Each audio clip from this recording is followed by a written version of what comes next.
In this video, I talk about the season finale of the X-Men 97 animated series on Disney Plus.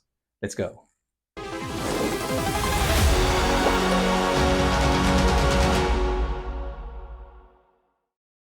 Hello, YouTube. Axiomant here once again.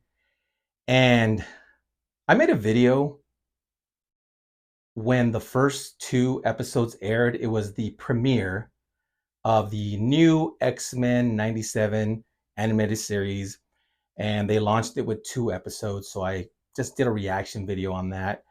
I thought about making a reaction video on every episode, but there's so many better YouTubers out there that cover that content that I just said, I'm gonna enjoy the series, hopefully enjoy the series, and just get to the end.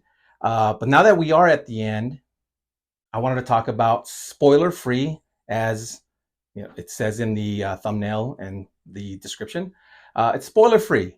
I just want to talk about my thoughts of what I watched throughout these few weeks. And man, I am blown away, just like I was in the last video. The finale was mind blowing, but anybody can say that. Anybody can say these just, like these non-meaningful words. So I wanted to go into what it meant to me. Now, I was a child of the 90s. I watched the X-Men 90s animated series, but I didn't really pay attention to it like the way I was supposed to. I was in my teens and I was a young teenager. So even though I watched it more for the action, kind of like somebody just reads a book for the colors and the characters and the you're not really reading the substance of the book. But this was different. Now I'm an adult, I'm in my 40s, and now I'm paying attention to what's actually being said and the innuendos, the everything that's actually happening, and the things that they're implying, the things that are there that are straight up just being said. And this show is so heavy, and I mean that in the best way possible. Heavy, like the topics that are being covered, that were covered, just everything was so well done.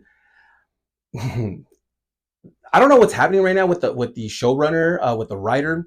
He was fired, he was rehired, he was kicked off of social media, or he turned it himself. I don't know. I don't care. Honestly, I don't care. Hire him back if he hasn't been hired already. Please hire him back.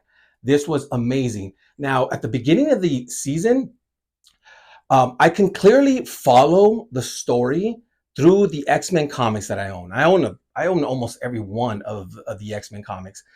But then all of a sudden, like midway through the season, it started branching off into different storylines, which was very surprising and welcoming. I was like, oh, okay, so I can't predict everything that's happening.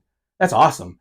Because it was jumping from storylines, like, from the standard Chris Claremont storyline to, to Grant Morrison's storyline to Jim Lee's storyline. And it was awesome because it kept me guessing. Not that I didn't know those storylines, but it did kept me guessing as to, like, what are you going to pull from now?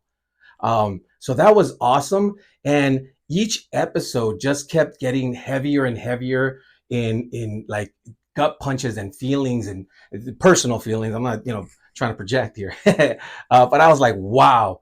It just hit me on such a personal level with everything that's going on in our current world.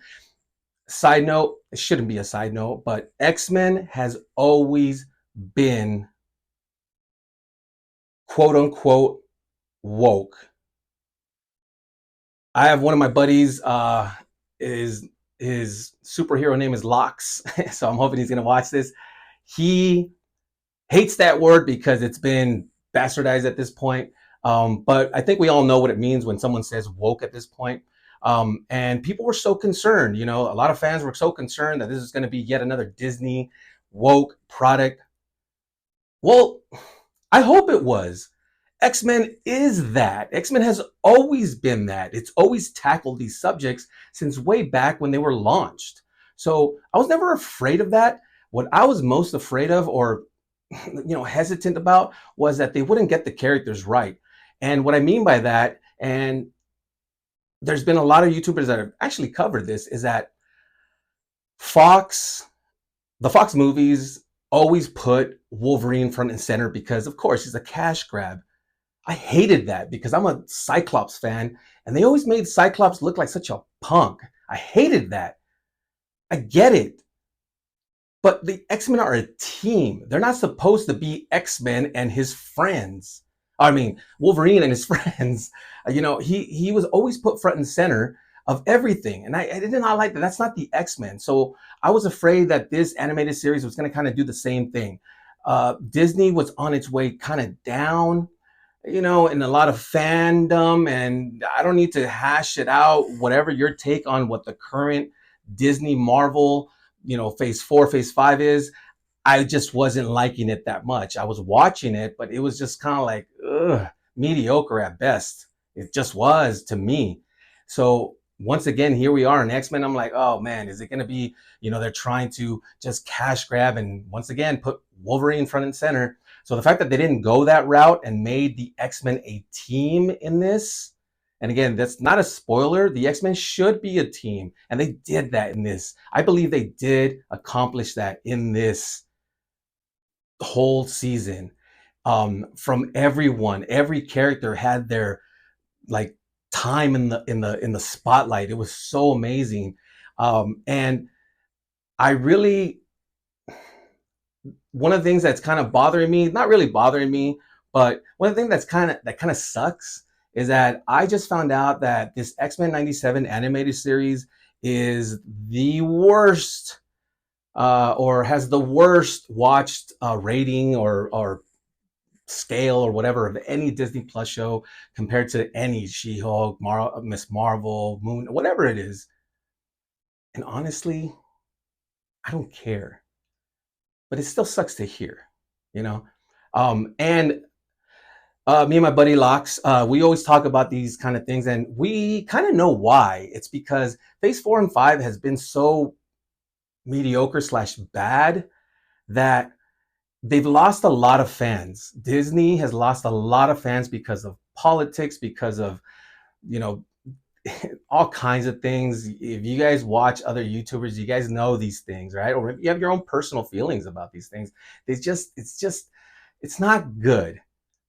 So when you lose those fans, you sometimes you lose them forever. Even when you start producing better content, they're not there anymore. And that just kind of sucks. It's sad in a way. Me, I'm here for the long haul because I want to be. Because when you're at your lowest, whether that be a big corporation or just a person in general, I have personal experience with that. It's your uplifting. It's your, from the ashes springs the phoenix, right? Um, it's an X-Men thing, right? So I'm here for it. And I feel like X-Men 97 is kind of like that for Marvel right now. And the ultimate, I guess, rise, crossing my fingers, although I don't think I need to cross them, is Deadpool and Wolverine. That's just going to raise the stakes even higher, or at least raise them up even higher. But this X-Men 97 animated series is just has been amazing. I am so happy. I can't wait for season 2. I can't wait for anybody that hasn't seen it when they watch this video to watch the season finale and watch the ending, because we're getting something amazing. It's going to be badass. But that's just, my ramble on it. Axiom Man here once again. As always, you see all my collectibles, all my X-Men here, my artwork, my statues. Collect what you love what you collect, and I'll see you guys in the next one.